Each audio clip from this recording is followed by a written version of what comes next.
Mayang adlaw mga kaigsunan o mga kagilaan ni ano sab kita aron sa pagtuon sa atong nga leksyon niini nga takna. Mga higala, ang uluhan sa atong nga pagtuon niini nga takna unforgettable, no? So mao kini ang uluhan sa ato nga pagtuon dili malimtan sa lesson 11 taken on tried. Ang atong leksyon nagawag nato sa pagbasa sa Marcos 14, uno ngadto sa 11. Unsa ang duha ka mga sugilanon o ni ang giingon sa atong leksyon.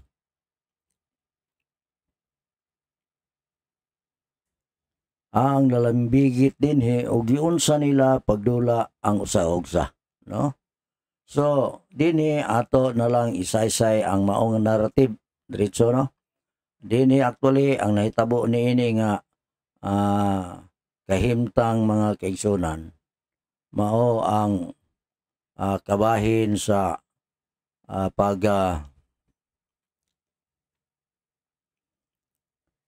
panahon kini sa gitawag og Pasko, no? Nya ang pista sa mga tinapay nga walay igpapatubo nga niining mga panahon ang mga saserdote nga mga punuan o mga eskriba nangita silang paagi nga ilang madakop si Ginisos o ilang mataral sa hukmanan o ilang mapatay. O nya, ang ilang gihimo mao nga dili lang nato iatol sa panahon sa pista kay tingali unyag mahitabo ang kaguliyang sa mga tao. So, sa mao nga sugilanon, sila usab si Ginoong Hesus niadto sila sa Betania dito sa balay ni Simon.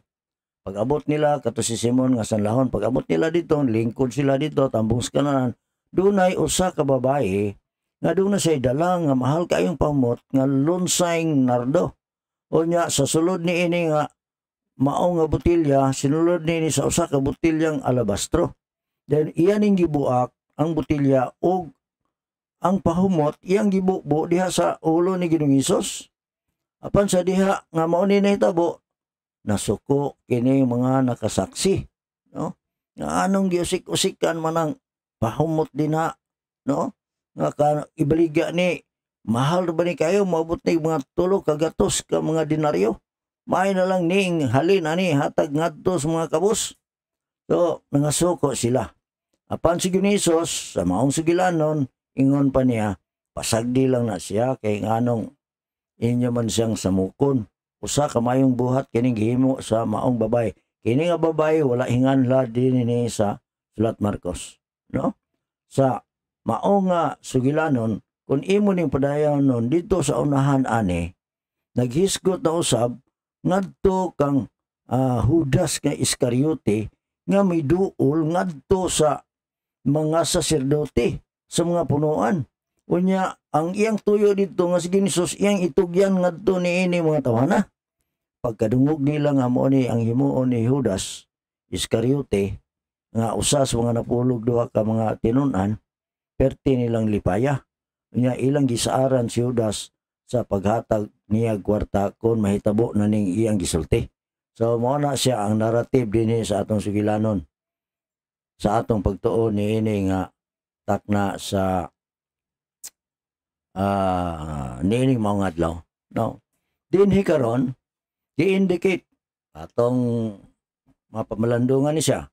Mark 14:1 indicates that the Passover was 2 days away. This meeting probably occurred on either Tuesday night or Wednesday of that week. The religious leaders have a plan and timing. They just need a means to accomplish their goal. It will come from a surprising quarter, no? So dinhi mga kaigsunan. So sa maong pagkasaysay sa Marcos mga igsoon nagpakita diya sa bersikulo 1 nga niining Pasko o Passover duha pa kaadlaw gikan niadto. Kini nga meeting lagmit na hitabo ni sa panahon sa Martes gabi o Miyerkules ni anang simana ha. Ang mga leader sa reliyon doon na sila plano og panahon ug na nagkinahanglan lamang sila og paagi aron matuman ang ilang tuyo ug tumong. Magikan kini sa usa ka pakurat nga kwarter sa ato nga pagtuon niini nga takna.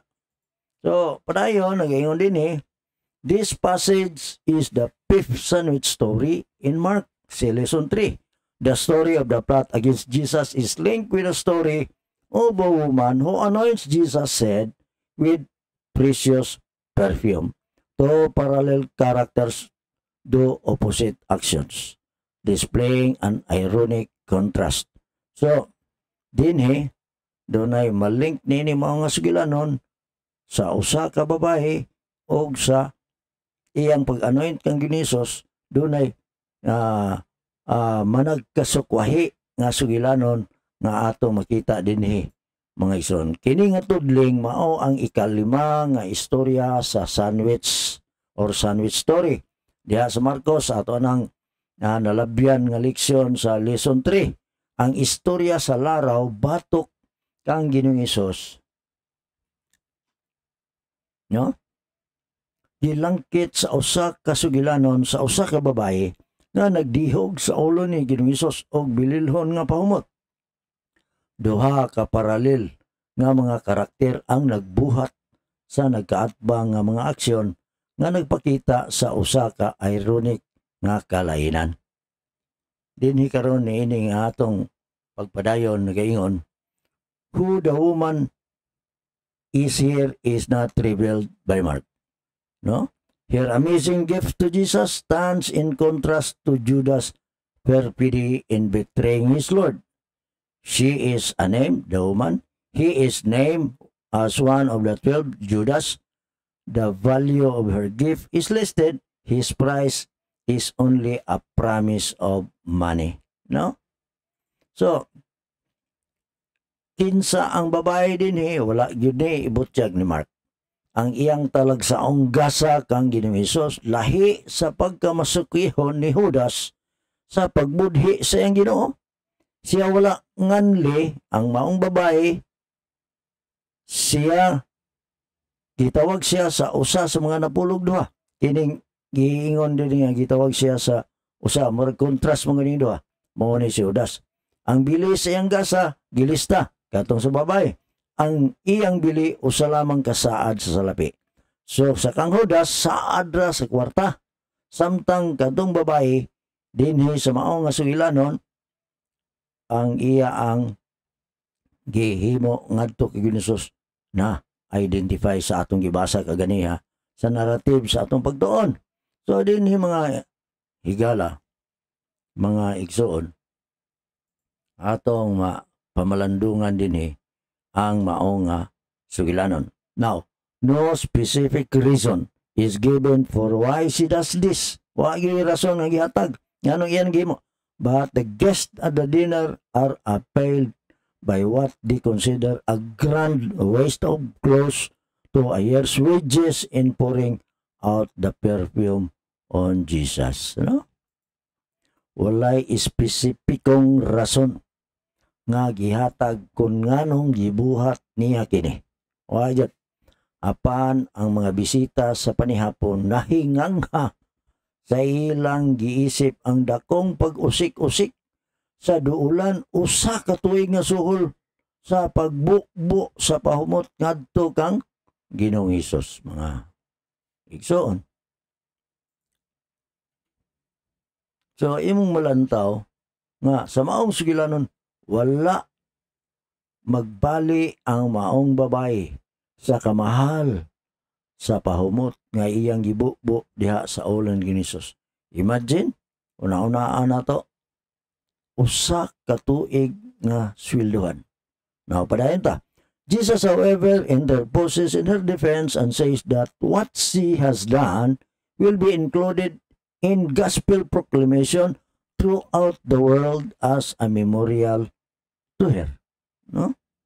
So, si Jesus bisan pa ni ana nagpataliwala sa iyang pagdipinsa ug miingon nga ang iyang nahimo niini maong babae ilakip sa pagmantala sa Ebanghelyo sa tibuok kalibutan isip handumanan ngadto sa maong babae.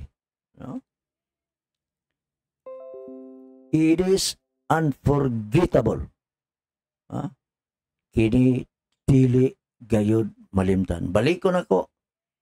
It is unforgettable ang gihimo sa maong babae. No?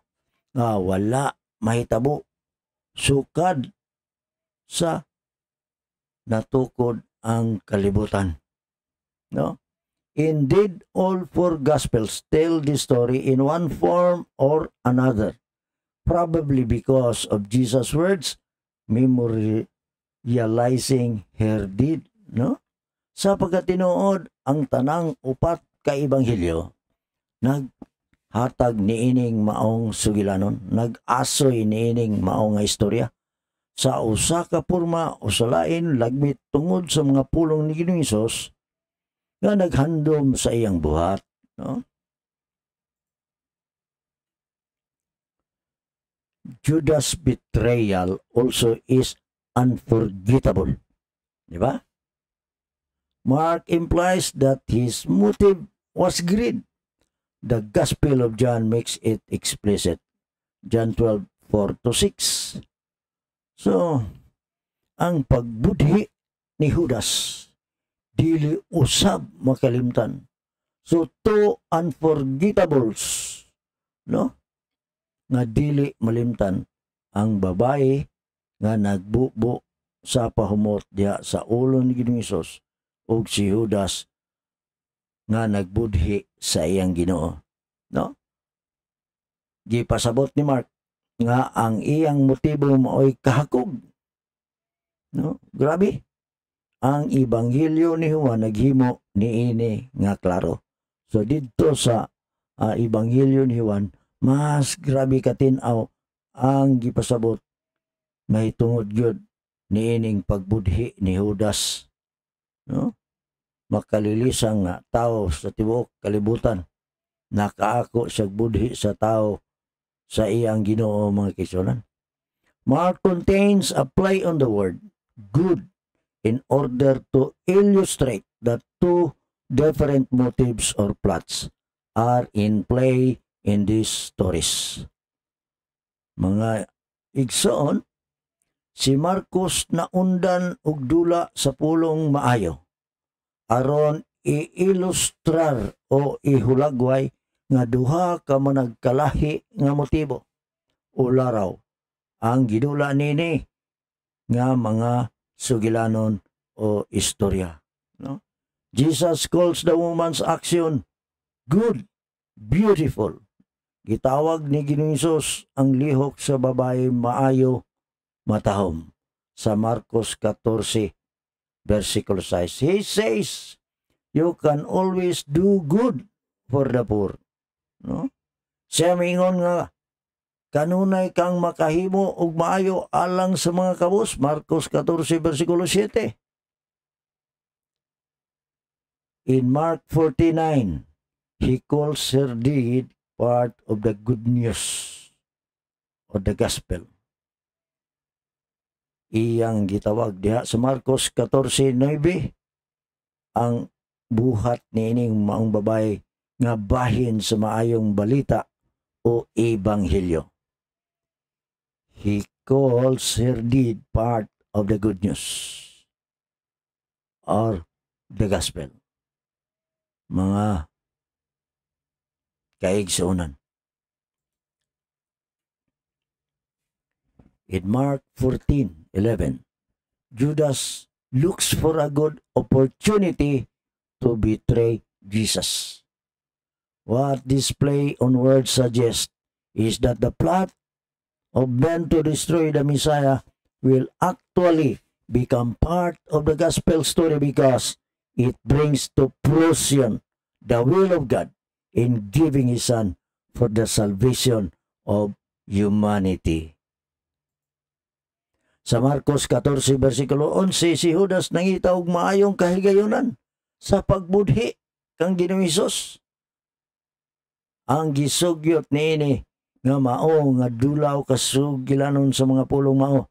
Ang laraw sa mga tao sa paglaglag sa Mesiyas mahimo gayud nga bahin sa sugilanon sa ebanghelyo tungod kay kini nagdala sa katumanan sa kabubuton sa Dios sa paghatag sa iyang anak alang sa kaluwasan sa katawhan.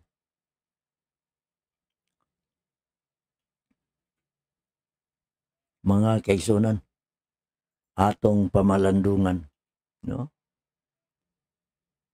Ang pangutana mao, how does Romans 8:28 help explain what will happen here? Unsay gisulti sa Roma 8 versikulo 28, and we know that all things work together for good to them that love God, to them who are the called according to His purpose. Sa unsang paagi ang Roma 8:28 makatabang sa pagpatinaw kung unsay may hitabo dinhi. Nagaingon ang Roma 8:28, o kita nahibalo nga ang tanang mga butang maghiusa sa pagbuhat alang sa kayuhan kanila nga nahigugma sa Dios, kanila nga mga tinawag sumala sa iya ang katuyuan. Igsoon, tanawa o hinuktuki, no? Alag ni itong mga taong nagahimo og kayuhan sama ni ining maong babae who work for good to them that love God, nga nahigugma ngadto sa Dios, ngadto kanila nga gitawag sumala sa iya ang katuyuan.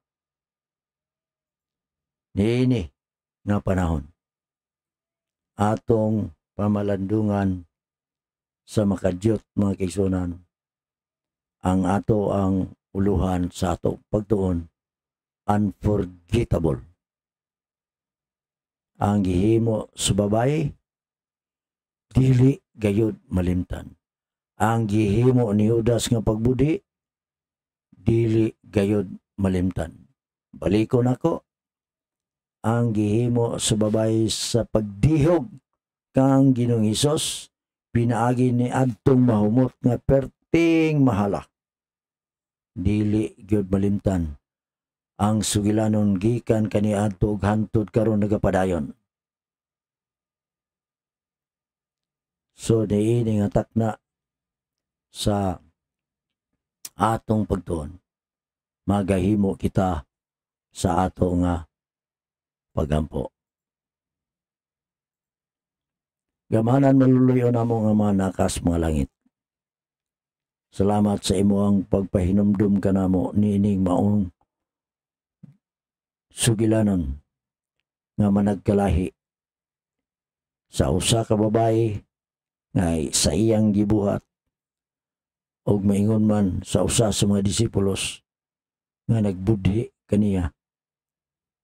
Kami mapasalamaton nga maong sugilanon nga dili gayud namo malimtan nga kini maghatag kanamo og dugang kahibalo sa imong mga pulong. Tugot nga kami mahimong mensahe usab ngadto sa ban nga magahimo kutob sa among maarangan sa mga maayo alang nganha kanimo. Niini nga takna ang imong grasya ug kaluoy amo intawong mangkon. Bendisyon ang matagusa. Pasaylua kami sa among sala. Salamat sa pagtubag mo sa amo pagampo. Kining tanan amo gilamang madawat sa ngalan ni Jesus. Amen. Kining yung igsoon, Brother William Soriano Kaber magaingon, ang Dios magapanalangin kaninyong tanan.